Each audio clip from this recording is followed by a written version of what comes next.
Hey guys, Paul here from the Complete Personal Trainer podcast and Meldrum Performance Coaching. So today's podcast is going to be, I'm getting my notes, revisiting a topic that I talked about before, and I lost the note. Basically, what I do a lot of the time is I revisit a lot of the principles that I come up with and base my training and my career around, because I want to make sure they're still the best possible principles that I can have, and I want to question my assumptions. So one of the big things that we need to do as any kind of professional, but particularly in personal training, because it's such a rapidly moving world, is we want to question our assumptions about how we do things, about what is the best way to do things, and our thought processes behind that. And so, to give an example of an assumption that I had a long time ago that I questioned, myself as a personal trainer, the Czech model of training was really, really big, and that's what I was exposed to by my first mentor. So I was a big fan of push-ups and standing cable pushes and other functional movements, and I didn't believe the bench press was a functional exercise, which led me to not recommending it and putting it into programs as much. And I had clients who come to me for hypertrophy and I wasn't doing, or maximal strength, and I wasn't really doing bench presses, even though a lot of guys really like doing it. So I was doing them a disservice at that time, but my bias was too strong.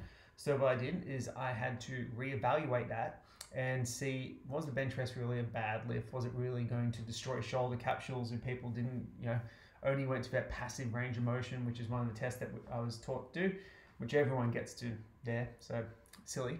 But what I did is I was able to reevaluate my views based on new evidence and being able to be, humble enough to look at what I did and go, you know what, that's not that great, Paul. Not too impressed.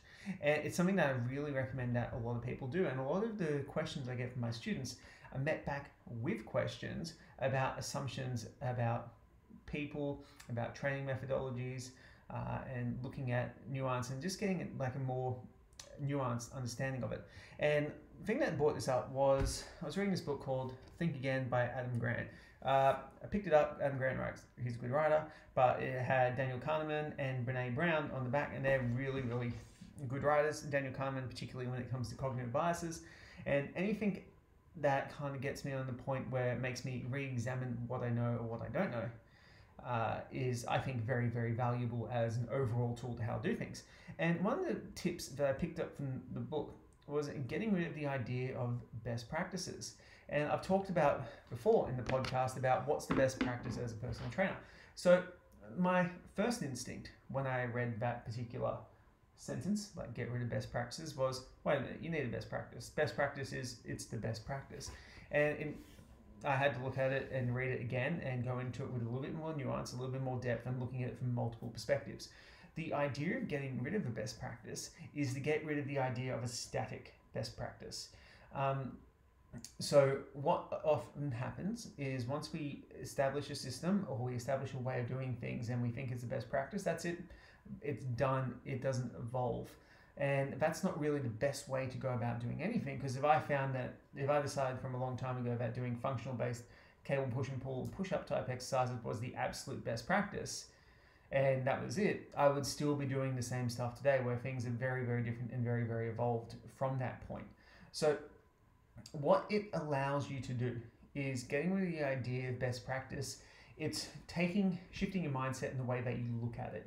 For all the best practices that I've talked about, I want people to look at them as like guides, not maps. So it's like, yeah, go this way, and you can go and figure out your own different way to do it. You can look at, there's multiple nuances to do things. There's multiple ways that you can shift things based on available evidence and what's happening in front of you at that time, but it's not set in stone by any means necessary.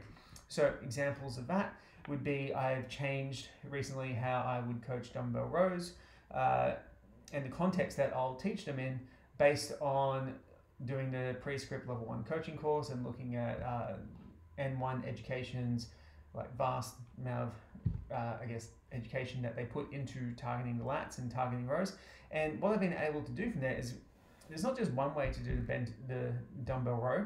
There's multiple ways to do the dumbbell row, but we can individualize it and tweak the exercise execution for the individual in front of us based on the context that they're trying to achieve. So If I've got an individual where I need to improve thoracic extension and thoracic rotation, I might actually add that into my dumbbell row. Whereas if I have someone who's a bodybuilder and they're looking more at just targeting the lats, I will change my execution of a dumbbell row for that. So how that's different is back when I ran my gym and I had multiple staff, what we did as a way of, I guess, trying to consolidate everything and make everything very standardized is we said this is the way you do dumbbell row. It was like the best practice. This is how it's executed. So it was a mistake on my part to not teach my guys and my girls who were training clients there how to look at things in different contexts and how to individualize and break exercises down for different people with different goals. That being said, establishing your best practice and then being able to diverge from it is a really good starting point to go, because you ask yourself, what's the best way to do it? Cool. What are some other ways that I could do it that may be more applicable in these scenarios? So what the book Think Again does, it teaches you to look at these things and keep an open mind, which is, a pretty important skill in most scenarios. And from there, rethink what you do, question what you do. Is it the best way to do it? And look at other contexts where it may not be the best way to do it. And a lot of the time you'll look at your execution of certain exercises or the way that you write certain programs, the way that you communicate with people, and then realize times when you're dropping the ball. And not dropping the ball, that's a bit harsh. Times where what you're doing may not be the best way for that scenario. So your best practice may have to change. So guys, that's it for today. Chat to you soon. Actually, chat to you tomorrow.